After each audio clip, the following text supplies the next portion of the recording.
Hello,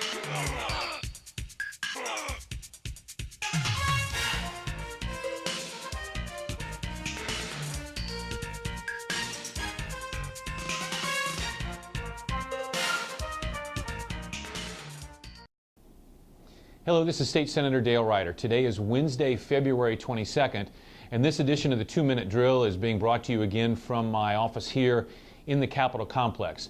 Today at noon, Governor Pat Quinn gave his annual budget address to the General Assembly, where he stood before a joint session of the Illinois House and the Illinois Senate and laid out his ideas, his vision, his budget for the coming fiscal year, which will start this coming July 1st, 2012.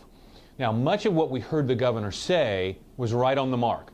The governor talked about the need to cut costs in the Medicaid program. The governor talked about the need to catch up on and stabilize our pension system. The governor talked about needing to cut expenditures elsewhere in state government. I agree with that rhetoric as far as the governor went.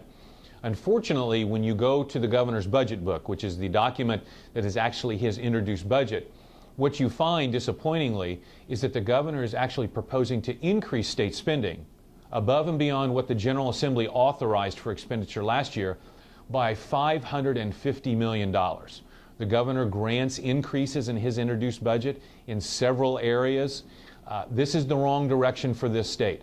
There aren't any areas of state government that should receive a funding increase. There are very few areas in state government that should be spared budget cuts. We need to cut the budget, we need to cut it across the board, and we need to do that this year.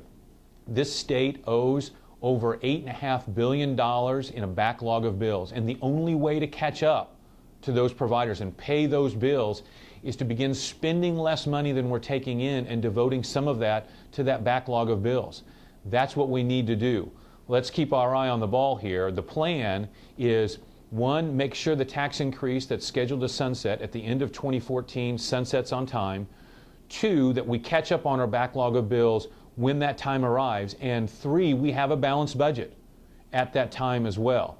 Those are the three goals that the governor and 80% of members of the General Assembly say they are for. The question is how we get there. We have to get there by spending less money this year than we did last year, and that will be my position throughout the spring session.